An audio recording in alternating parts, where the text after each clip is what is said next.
Despite the years, she still let you in. This was her way of showing respect. Transferring. Ay, naku! Huwag niyo mga nakadamay dyan. Hindi naman kayo sigado. Ay, nag-uusap dyan. O patuloy niya, sabi niya, but instead of holding that moment with grace, you chose to speak out. Not to her, not in private, but to everyone else.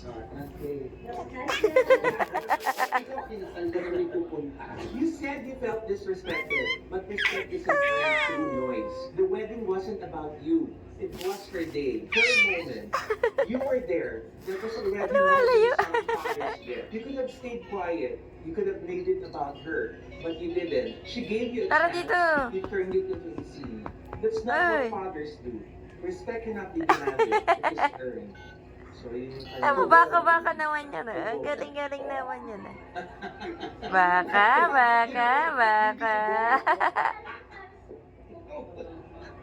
Lalo, yan na mama. Ayan na si mama. Okay kasi yung picture eh. Pumatay na Hindi si...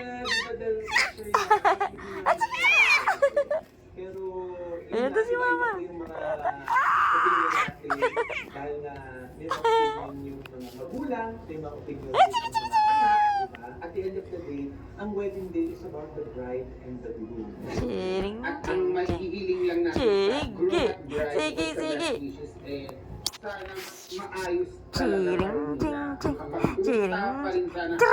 Hindi kasi gusto na emotion yan eh. Minsan baka pag kumalma na after ilang araw, baka nasasabi lang din sa nasabi niya na nag-interview sila ni Papa O at yung status niya. Dahil ngayon, mabigat pa yung emosyon. Pero baka pag bumaba na dahil mga anak niya pa rin niya, natatay pa rin siya, sana mapag-usapan. Kasi yun pa rin ang pinakamagandang ending ng kasal. Samantala na, nako, mukhang the plot thickens. Nandun. Dahil nga, nag-post itong si Julia Barreto ng mga art cards ng quotations about narcissist parents. At ang sabi nga ng mga netizen, si Dennis Padilla nga kaya pinaparinggan niya sa mga posts niya ito.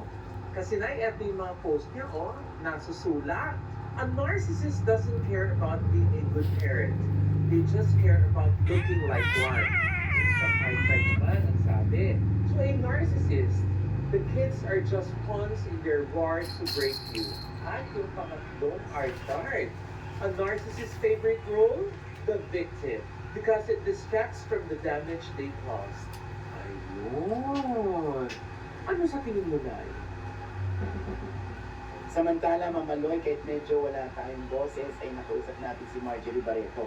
At sinabi nga ng aktres na hindi totoo lahat ang sinasabi ni Dennis Padilla. Nagpapaawa at nagpe-playing victim lamang daw ito. Gusto rin sabihin ni Marjorie, and we quote, "The wedding is about the bride and the groom. It's not about you, Dennis." Nilinaw rin ni Marjorie na hindi niya binibrainwash ang kanyang mga anak at hindi rin niya pinapaiwas ang mga ito sa kanya. Bakit nga ba ang impresyon ng mga tao kay Marjorie ay pinipigilan niya ang kanyang mga anak na mapalapit sa ama nilang si Dennis? Ang kanyang kasagutan, panoorin sa OG Diaz Inspired YouTube channel. And we got that! And we...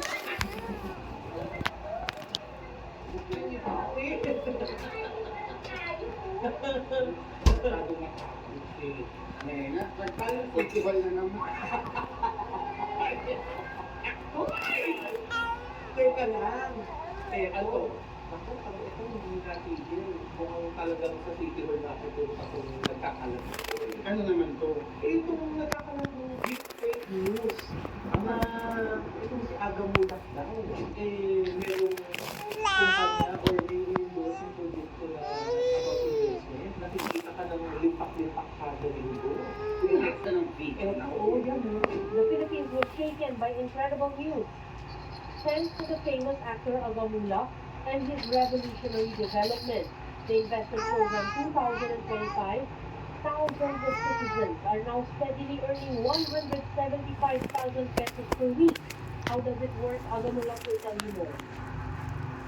How are things here? Sana gumawa tayo ng business account. So, just download the Bullet app.